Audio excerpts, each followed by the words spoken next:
In this video, we're going to show you how to bleed the brakes on your Jeep Grand Cherokee.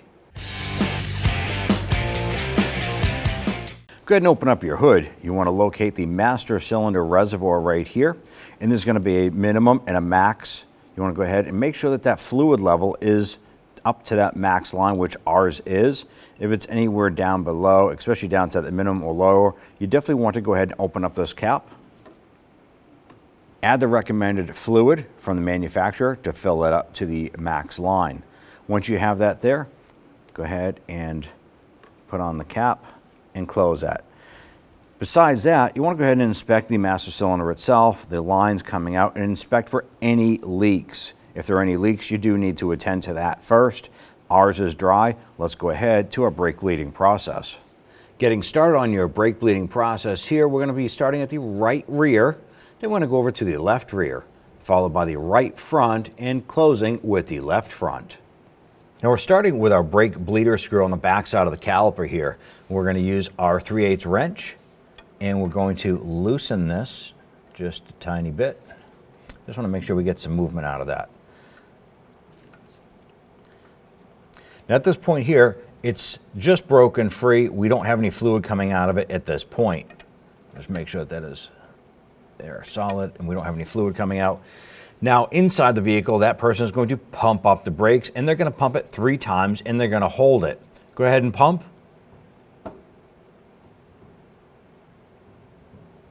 Holding. Now at this point, that pedal should be nice and firm inside the vehicle, or maybe a little bit spongy. That's why we're going to be bleeding the brakes. We want to get rid of any air that is in the system. Now while he's holding it, we're going to crack this open and then close it. And what we're doing is we're watching for that fluid to come out, and we're purging any air that is in the system. Now we're going to do this about 3 times, and then we're going to go ahead and check the fluid underneath the hood. Go ahead and pump.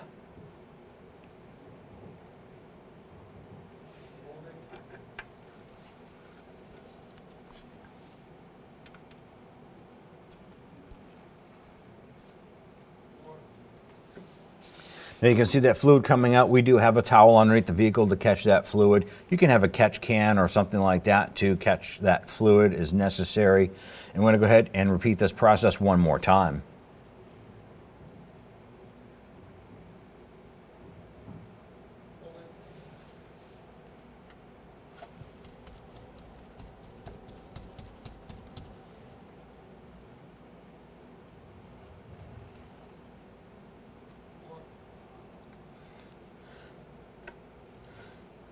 Now there's no air bubbles kind of coming out of this port right here.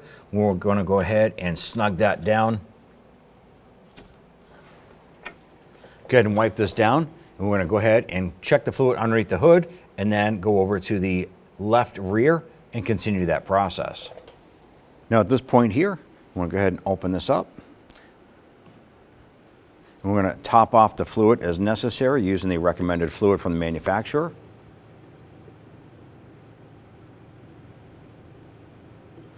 And fill up to our max line right there. Put that cap back on.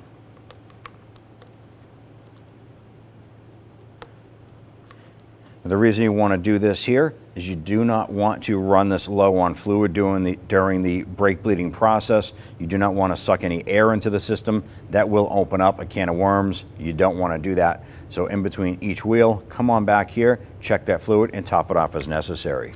Over at the driver's side rear, we're going to continue this process. Go ahead and pump it up.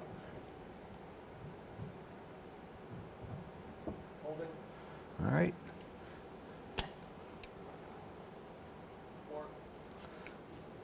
There's a little bit of air in that one there. Go ahead and pump it up.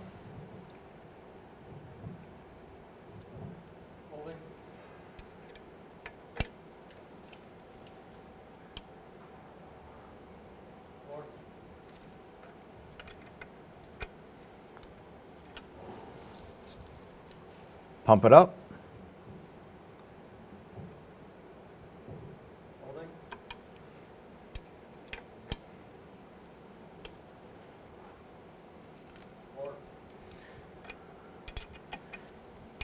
That had a nice steady stream of fluid coming out. Go ahead and wipe everything down. Now at this point here, I'm going to go ahead and open this up. And we're going to top off the fluid as necessary using the recommended fluid from the manufacturer.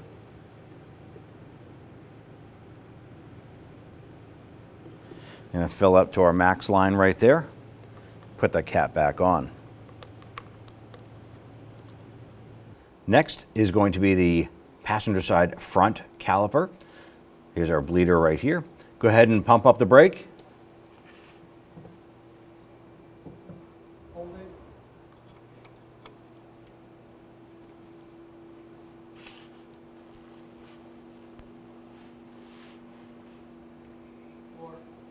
And close that up. Go ahead and pump it up. 3 pumps is pretty sufficient for this here.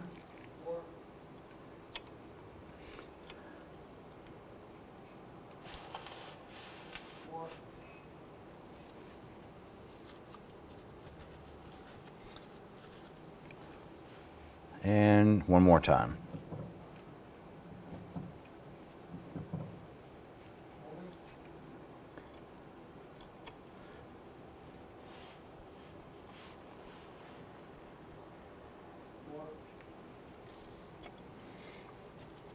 Pump it up.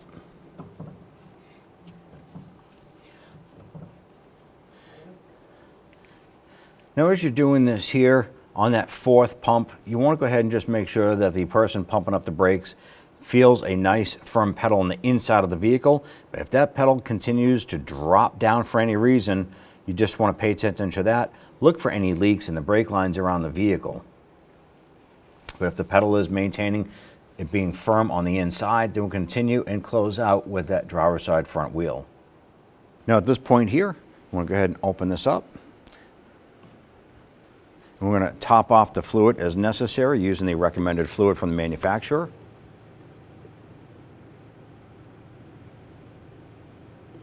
And fill up to our max line right there. Put that cap back on.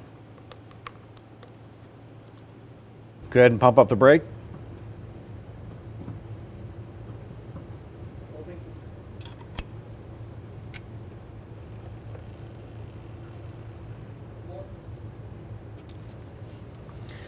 Now from the inside compartment, the person pumping up the brake is informing me when that pedal hits the floor, then I can go ahead and close that valve.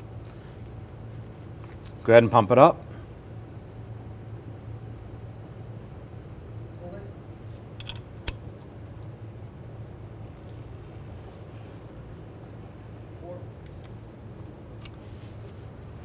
Go ahead.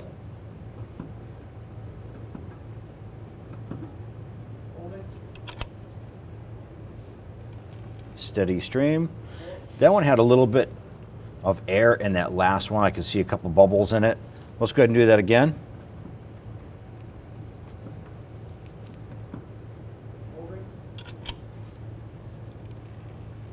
Steady stream, no bubbles. Go ahead and pump up the pedal. At this point here, I want to go ahead and open up this cap. You can clearly see that we're below our max line here. Pop that up and you can see that the rubber boot has been pulled down from vacuum. Just push that in like so, set that aside. Now I'm going to go ahead and add fluid to this here until that is up at the max line.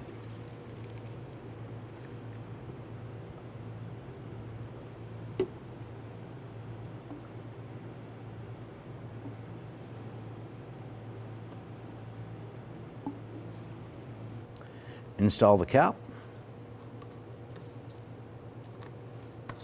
Now at this point here, you want to go ahead and take the vehicle for a road test. Check the brake pedal.